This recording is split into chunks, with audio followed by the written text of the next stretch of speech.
शिमला, मध्य प्रदेश, छत्तीसगढ़ और राजस्थान में भाजपा को ऐतिहासिक जीत मिलने पर भाजपा राष्ट्रीय अध्यक्ष जगत प्रकाश नड्डा के अभिनंदन कार्यक्रम का आयोजन पीटर हाफ में किया गया। नड्डा ने कहा कि हिमाचल में उत्साह से प्रसन्नता का वातावरण, कार्यकर्ताओं में जबरदस्त जोश देखने को मिला। सभी कार्यकर्ताओं ने इस कार्यक्रम में बढ़ चढ़कर भाग लिया, उसके लिए सबका धन्यवाद भी किया। नड्डा ने कहा कि नया साल राममय होगा।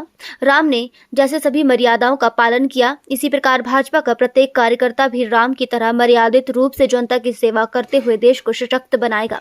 इसी से देश शक्तिशाली होगा। नड्डा ने आह्वान किया कि 22 जनवरी से हम सभी तीर्थ स्थलों और मंदिरों में सफाई अभियान चलाएंगे। राम ज्योति को नाम पर दिवाली मनाते हुए हर घर में 5 ज्योति जलाने का कार्य करेंगे। उन्होंने कहा कि राम मंडी निर्माण में भी हिमाचल का बड़ा योगदान है। 11 जून 1999 को पालमपुर की पावन धरती से राम मंदिर का प्रस्ताव पारित हुआ था। आज प्रस्ताव साकार होता हुआ दिखाई दे रहा है। अटल अडवाणी पालमपुर आए थे और इस प्रस्ताव को पारित करने का कार्य किया गया था। उन्होंने कहा कि कांग्रेस नेता कहते थे कि 3 राज्य में वो जीत हासिल करेंगे। हमने तख्ता पलटा और आज बड़े बहुमत के साथ तीनों राज्यों में सशक्त और प्रबल सरकार बनाई। कांग्रेस के नेता गारंटी केवल एक बार देते हैं और पूरा नहीं करते, पर प्रधानमंत्री नरेंद्र मोदी जो कहते हैं वो करके दिखाते हैं और जो नहीं कहते वो भी कर दिखाते हैं। 3 राज्यों की बड़ी जीत के बाद देश की जनता ने दिखा दिया कि अगर उनको किसी पर भरोसा है तो मोदी की गारंटी पर है। भाजपा का तेलंगाना में 7 से 14% मत बढ़ा और मिजोरम में 2 गुना मत बढ़ा। ये सब दिखाता है कि पूरे देश भर में भाजपा मजबूत तरीके से आगे बढ़ रही है। उन्होंने कहा कि 3 की हैट्रिक, केंद्र की हैट्रिक। हिमाचल प्रदेश में भी हम 4 सीटें जीतकर हैट्रिक लगाएंगे और केंद्र में भी एक बार फिर हैट्रिक लगाते हुए देश के प्रधानमंत्री नरेंद्र मोदी को बनाएंगे। ये हैट्रिक से हैट्रिक तक का सफर रहेगा। मोदी ने बदली देश की दिशा। आयुष्मान भारत के अंतर्गत 50 करोड़ लोगों को 5 लाख सालाना मिल रहा है। हमारे समय में हमें इलाज के लिए पैसे दिलाने के लिए बड़ी मेहनत करनी पड़ती थी, अब सुविधा घर द्वार पर मिल रही है। नड्डा ने कहा कि IMF की रिपोर्ट साफ करती है कि 13.5 करोड़ लोग देश में गरीबी रेखा से बाहर आ गए हैं और अति गरीबी भारत में 1% से भी कम आ गई है। आज तो चीन का एक अखबार कहता है कि भारत तेज गति से आगे बढ़ रहा है। भारत नई दिशा खड़ी करता है और भारत में विकास आगे बढ़ रहा है। ये ऐतिहासिक है। पहली बार चीन ने भारत की इतनी बड़ी तारीफ की है। पत्रकार मेरे से कई बार पूछते हैं ये इंडी अलायंस, ये इंडी अलायंस क्या करेगी? मैं आपको समझाना चाहता हूं। आप बताओ, जम्मू कश्मीर में ये महबूबा मुफ्ती की पार्टी और नेशनल कॉन्फ्रेंस ऑफ कांग्रेस ये इकट्ठे थे कि नहीं थे? पहले ये गुपकार, ये अलायंस इनका पहले से था कि नहीं था? तो वहां नया क्या जोड़ रहे? आप बताओ, पंजाब में केजरीवाल बोलता है 13 की 13 सीटें हम लड़ेंगे, हमें आशीर्वाद दो। रहा क्या? दिल्ली में आम आदमी पार्टी बोलती है 7 की 7 सीटें हम लड़ेंगे। हरियाणा में इनका अलायंस किससे होगा? कौन इनको अलायंस करेगा? आप बताइए, मध्य प्रदेश में अलायंस किससे करेंगे? क्या लाएंगे? और उत्तर प्रदेश में समाजवादी पार्टी के साथ अलायंस करके तूने पहले नहीं कर लिया था अलायंस? पहले कांग्रेस से किया, फिर BSP से किया। क्या हुआ? दोनों बार बीजेपी की सरकार बनी और दोनों बार मोदी जी थम्पिंग मेजॉरिटी से जीत करके आई हमारे। आप बताइए, ममता बंगाल में क्या बोल रही है और अधीर रंजन क्या बोल रहा है? बिहार में जोड़ करके पहले से आप लड़ रहे हो, वेस्ट बंगाल में आप जोड़ के क्या करोगे? उड़ीसा में नवीन बाबू के साथ सीधी टक्कर है तो बीजेपी की है। आंध्र प्रदेश में आपके साथ जुड़ने के लिए कोई तैयार नहीं। तेलंगाना में आप अकेले हैं तो आपके साथ जुड़ेगा कौन? तमिलनाडु में आप पहले से जुड़े हुए हैं, महाराष्ट्र में आप पहले से जुड़े हुए हैं। कौन सा ऐसा प्रदेश है जहां इंडी अलायंस नया कर्तव्य करेगा? और अब मैं एक बात और पूछता हूं, ममता गोवा में किसको वोट दिला पाएगी? शरद पवार मध्य प्रदेश में किसको वोट दिलाएगा? अखिलेश यादव मध्य प्रदेश में या राजस्थान में किसको वोट दिला पाएगा? ये इंडी अलायंस करेगा क्या? ये सिर्फ फोटो सेशन है, फोटो सेशन, इससे ज्यादा कुछ नहीं है। लोगों ने तय कर लिया है। ये आजकल बात कर रहे हैं जातिगत जनगणना, ओबीसी की बात कर रहे हैं, अच्छी बात है। जातिगत जनगणना की बात पर हम लोगों ने भी कहा है कि हमने हामी भरी, लेकिन आज जातिगत जनगणना याद आई तुमको? ये चुनाव की दृष्टि से आप इसका उपयोग करना चाहते हो? मैं पूछना चाहता हूं कि जब जवाहरलाल नेहरू जी ने काका कालेलकर की रिपोर्ट पर 10 साल बैठे रहे, तब उस समय जातिगत जनगणना या ओबीसी क्यों नहीं याद आया? मैं जानना चाहता हूं कि जब मंडल कमीशन की रिपोर्ट आई तो मिसेस गांधी प्रधानमंत्री थी, बाद में राजीव गांधी प्रधानमंत्री बने, दोनों ने मिलकर के मंडल कमीशन पर एक्शन क्यों नहीं लिया? क्यों बैठे रहे? और जब प्रधानमंत्री मोदी जी बने तो ओबीसी को संवैधानिक दर्जा देने का काम किया तो नरेंद्र मोदी जी ने किया, ये भी ध्यान रखना। इसलिए आज तो मैंने पार्लियामेंट में कहा कि जितने कांग्रेस के एमपी नहीं है, इससे ज्यादा तो हमारे ओबीसी के सांसद हैं। ओबीसी के सांसद, ये हमारी स्थिति है। हमारे मंत्री सबसे ज्यादा, गवर्नर सबसे ज्यादा, और आप ओबीसी की बात करते हो। राहुल गांधी तुम बात करते हो, जो कहते हो कि सारे मोदी चोर हैं।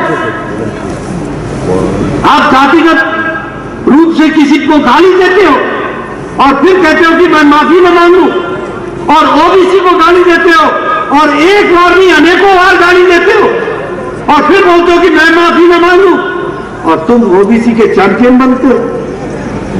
राजीव गांधी ने पार्लियामेंट में कहा था ना जात पर ना पात पर, तब तुम्हारा ओबीसी कहां चला गया? ये घड़ियाली आंसू बहाना बंद करो। अभी भारत जोड़ो यात्रा पर निकले, भारत जोड़ो न्याय यात्रा। पहले तो न्याय यात्रा थी, फिर भारत जोड़ो न्याय यात्रा। तुम भारत जोड़ने निकले हो। जवाहरलाल नेहरू के यूनिवर्सिटी में जिन लोगों ने नारे लगाए, अफजल हम शर्मिंदा हैं, तेरे कातिल जिंदा हैं, उनके साथ तुम जाके खड़े हो गए। राहुल गांधी हाथ से हाथ मिलाकर के उठा करके तुमने तस्वीरें खिंचवाई, और उसके बाद तुम आज बोलते हो और क्या कहा? अफजल हम शर्मिंदा है, तेरे कातिल जिंदा है। अफजल कौन था? अफजल वो था जिसने पार्लियामेंट के अटैक का मास्टरमाइंड था, उसको फांसी की सजा हुई थी। अरे फांसी की सजा सुप्रीम कोर्ट के जज ने दिया तो कातिल सुप्रीम कोर्ट का जज हो गया क्या? उसको माफ नहीं किया तो भारत के राष्ट्रपति प्रणब मुखर्जी ने माफ नहीं किया, तो क्या प्रणब मुखर्जी कातिल हो गए? अफजल हम शर्मिंदा है, तेरे कातिल जिंदा है। राहुल गांधी साथ में हाथ मिला के चलना है। और फिर क्या कहा? भारत हो गए टुकड़े टुकड़े, इंशाअल्लाह इंशाअल्लाह। ऐसे टुकड़े टुकड़े गैंग के साथ चलने वाले ये भारत जोड़ेंगे कि भारत तोड़ेंगे? बताइए आप, भारत जोड़ेंगे कि तोड़ेंगे? बताओ, जोड़ेंगे कि तोड़ेंगे? तोड़ो यात्रा पर निकले हुए लोग, इनके साथ जो जो मिल रहा है, जो जो मिलता है यात्रा में, ये सब भारत को कमजोर करने वाले लोग, जो भारत को मजबूत नहीं देखना चाहते। ये कहते हैं मोदी हटाओ, मोदी हटाओ, मोदी हटाओ, मोदी हटाओ, और मोदी जी कहते हैं देश को आगे बढ़ाओ, देश को आगे बढ़ाओ, देश को आगे बढ़ाओ। इसके लिए काम करो। जय श्री राम। ये न्याय यात्रा पर निकले। सन 84 के दंगे किसने कराए थे? कांग्रेस। सिख भाइयों पर अत्याचार किसने किया था? कांग्रेस। बताइए, सिख भाइयों का नरसंहार किसने किया था? कांग्रेस। इतिहास को संसार किसने किया था? कांग्रेस। आज ये न्याय यात्रा पर निकले, और इनके पूज्य पिताजी ने क्या कहा था कि जब बड़ा पेड़ गिरता है तो धरती हिलती है। ये न्याय यात्रा पर निकले। राहुल गांधी, प्रियंका गांधी, सोनिया गांधी पहले देश से माफी मांगे। सन 84 के दंगों के नरसंहार का उनको माफी मांगना पड़ेगा, तब न्याय की बात करना, तब न्याय के बारे में चर्चा करना। आप लोगों को गुमराह करना चाहते हो, आंखों में धूल भरना चाहते हो। क्या क्या नहीं किया आपने? आप बताइए। सनातन को लेकर के इतना कुछ बोला गया, इतना कुछ बोला गया। मैं पूछता हूं कांग्रेस के नेताओं से, तुम्हारी जबान क्यों नहीं खुली? वो तो नहीं, क्यों नहीं खुली? क्यों इस तरीके की घटनाएं घट रही? हम अखिल भारतीय सबको साथ लेकर के चलने वाले, सबका साथ, सबका विकास, सबका विश्वास, सबका प्रयास को लेकर चलने वाले मोदी जी एक तरफ है, और एक तरफ तुम कभी नॉर्थ साउथ, कभी ऊपर नीचे, तुम देश को बांटते हो और चलते हो भारत जोड़ो यात्रा पर, और सबके साथ अन्याय करते हो और फिर बोलते हो कि हम न्याय यात्रा भी जाएंगे। मैं एक नहीं अनेकों उदाहरण दे सकता हूं कांग्रेस पार्टी का, जो उन्होंने समाज के साथ अन्याय किया।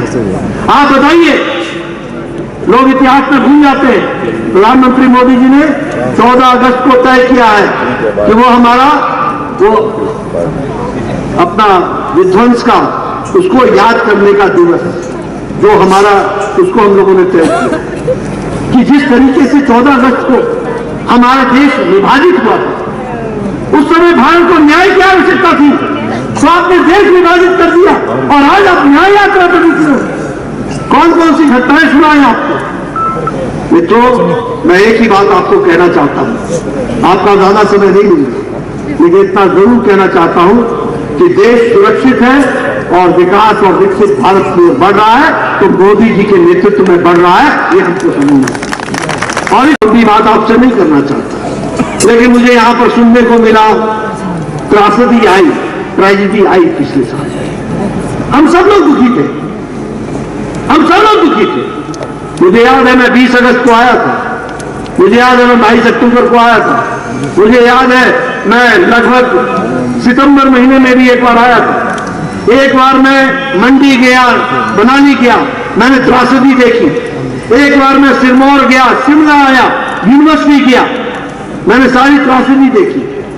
मैं उसके बाद कांगड़ा भी गया, मैंने वहां भी त्रासदी देखी, सारी चीजों को जाना।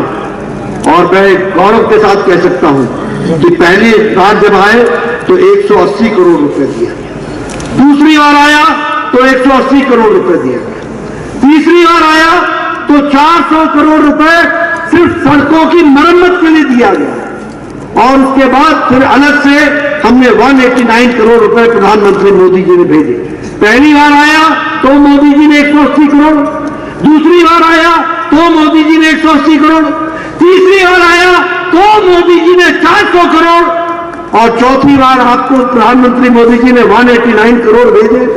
30 अगस्त को फिर से 200 करोड़ रुपए भेजे, और 12 दिसंबर को 633 करोड़ रुपए भेजे, और कुल मिलाकर के 1782 करोड़ रुपए सिर्फ ट्रेजेडी के लिए दिए। जय श्री राम, जय श्री राम। और मित्रों, इसके अलावा अलग से 11,000 घरों को बनाने के लिए भारत सरकार ने फिर से मोदी जी ने उसके लिए भी लगभग 300 करोड़ रुपए भेजे। और यहां चर्चा होती है कि कुछ नहीं आया, कुछ नहीं आया। जे जानो जेबा तो होना क्या, ये है क्या? मैं जानना चाहता हूं, कि मैं पूछना चाहता हूं, इतनी बड़ी ट्रेजेडी हो गई, क्या कोई कांग्रेस नेता आया यहां? आया या आई कोई? बताओ, आया कोई? भाई बहन में से कोई आया? किसी ने सुध ली? कोई भैया आया हो, कोई बहन भी आई हो? आप समझ में रहे ना कि इन्होंने आना है। ये घड़ियाली आंसू बहाने वाले जिनको आपने सत्ता में बैठाया, उनका काम क्या है? क्या कर रहे हैं वो? किस तरीके से काम कर रहे हैं? मैं आपसे पूछना चाहता हूं, बताओ, बेरोजगारों को 1 लाख सरकारी नौकरी मिल गई क्या? 5 लाख रोजगार के अवसर मिल गए क्या? 100 रुपए लीटर दूध मिल गया क्या? महिलाओं को 1500 रुपए प्रति माह मिल गया क्या? गोबर किसी ने खरीदा आपसे क्या? आप याद करो, 300 रुपए आपका इलेक्ट्रिसिटी का माफ हो गया क्या? ये काठ की हांडी चढ़ाने वाले लोग हैं, काठ की हांडी। बोला ऐसी हांडी फिर चढ़ाओगे क्या? बोला चढ़ाओगे क्या? चढ़ाओगे क्या? मित्रों, संभल के रहो इनसे। ये जिस तरीके की बाजीगरी करते हैं, और ये जयराम जी को जाना पड़ा राजस्थान में बताने के लिए, वहां भी हम 1500 देंगे महिलाओं को। बोला साल तो हो गया, हिमाचल में दिया नहीं, अब राजस्थान में दोगे, मध्य प्रदेश में दोगे? सब जगह काट की हांडी लेकर के भैया बहन घूमते रहते हैं। मित्रों, मैं ये कहना चाहता हूं, यह सरकार ये बैक गियर की सरकार है, इसको बैक गियर लगाऊंगा। आप बताइए, 900 संस्थानों को बंद किया गया कि नहीं किया गया? 620 गवर्नमेंट के ऑफिस बंद किए गए, 19 डिग्री कॉलेजेस बंद किए गए, 286 स्कूलों को बंद किया गया। बोलो, ये बैक गियर की सरकार है कि नहीं है कि नहीं है? काम करना नहीं, जिसने काम किया वो भी समाप्त कर देना। 900 इंस्टीट्यूशंस ये बैक गियर की। अभी ये जो हमारा हिमकेयर है, ये हिमकेयर का 200 करोड़ रुपए अस्पतालों को देना बाकी है, इनसे वो नहीं दिया जा रहा है। बताइए, ऐसी सरकार आपकी चिंता कर सकती है क्या? ऐसी सरकार आपके बारे में सोच सकती है क्या? और आपने काट की हांडी चढ़ी कि नहीं चढ़ी? अब उतारोगे कि नहीं उतारोगे? आगे तो नहीं चलाओगे? हम कहते हैं कि जो कहा था वो किया है, जो नहीं कहा था वो भी करके दिया है। ये कहते हैं जो कहा था वो नहीं किया है, और जो नहीं किया था तो उसका तो सवाल ही नहीं उठता। ये इस तरीके से लोगों को धोखा देना, गुमराह करना और उनके अधिकारों को एक तरीके से छीनने का काम ये करते हैं। आप बताइए, डीजल में वैट का 3 रुपए बढ़ा दिया कि नहीं बढ़ा दिया? 7 रुपए, 2 बार 7 रुपए बढ़ा दिया है। प्रधानमंत्री, हम जहां जहां बीजेपी की सरकार है वहां हम वैट घटा रहे हैं, वहां हम डीजल में राहत दे रहे हैं। एक बार नहीं, 2 बार। 2 बार मोदी जी ने केंद्र से दिया और 2 बार हमारी सरकारों ने दिया, और यहां 2 बार बढ़ाने का काम कर रहे हैं। आप बताइए, 20 रुपए सीमेंट के बैग में बढ़ा दिया कि नहीं बढ़ा दिया? ये इस तरीके की सरकार चल रही है। इसलिए मित्रों, ये सरकार ऐसी सरकार है जो सरकार किसी भी तरीके से देश की सेवा, प्रदेश की सेवा में नाकामयाब रही है, ये भी मैं कहना चाहूंगा। आजकल ये छोटी घटना नहीं है। 22 तारीख को प्राण प्रतिष्ठा होगी, वो विराजमान होंगे भगवान राम। हम सब लोग राम ज्योति जलाएंगे, लेकिन एक बात मैं जरूर कहना चाहता हूं कि जहां हम राम ज्योति जलाएंगे, भगवान राम प्रतिष्ठित होंगे, प्राण प्रतिष्ठा होगी, इसमें हिमाचल का भी बहुत बड़ा योगदान है। भारतीय जनता पार्टी ने 11 जून को 1989 को पालमपुर की धरती पर राष्ट्रीय प्रस्ताव पारित करके कहा था कि राम जन्मभूमि, राम की भूमि, जन्म की भूमि पर भव्य मंदिर बनना चाहिए और उसको हिंदुओं को सौंप देना चाहिए। आज लगभग 37-38 साल बाद जब हम यह यात्रा देखते हैं तो मन को कितनी खुशी होती है, कितनी प्रसन्नता होती है कि हमारे हिमाचल में अटल जी, अडवाणी जी, सभी नेता आए थे। पालमपुर की धरती पर वो प्रस्ताव पारित हुआ था और आज उस प्रस्ताव को हम साकार होते हुए देख रहे हैं। ये भारतीय जनता पार्टी के लिए भी बहुत ही गौरव और सौभाग्य की बात है। तो अभी अभी हमारे जयराम जी ने, सुरेश कश्यप जी ने और हमारे साथी और अध्यक्ष डॉक्टर राजीव बिंदल जी ने राजस्थान, मध्य प्रदेश और छत्तीसगढ़ की चर्चा की और आप लोगों ने धन्यवाद दिया, बहुत जोर से तालियां बजाई। लेकिन याद करो ना, जब चुनाव हो रहे थे तो सब क्या कहा करते थे? कहा करते थे राजस्थान आ जाएगी लगता है, मध्य प्रदेश में तगड़ी टक्कर है और छत्तीसगढ़ तो गया। बोलिए, यही बोलते थे कि नहीं बोलते थे? यही बोलते थे कि नहीं बोलते थे? आज छत्तीसगढ़ में हम लोगों ने तख्ता पलटा और भारतीय जनता पार्टी विराजमान है। मध्य प्रदेश में हमने रिकॉर्ड तोड़ा और हमने इसके साथ साथ राजस्थान में भी सरकार बनाई। ये जो करिश्मा जिसको बोलते हैं, बड़ा ही गजब हो गया, बड़ा ही गजब हो गया, बड़ा ही गजब हो गया। मैं बार बार बोलता हूं कि प्रधानमंत्री मोदी जी ने देश की राजनीति की संस्कृति बदल डाली है। मेरे कांग्रेसी मित्रों, समझ लो, तुम्हारी गारंटी काठ की हांडी है जो एक बार चढ़ती है दोबारा नहीं चढ़ती। मोदी की गारंटी पूरी होने की गारंटी है, ये देश मानता है। और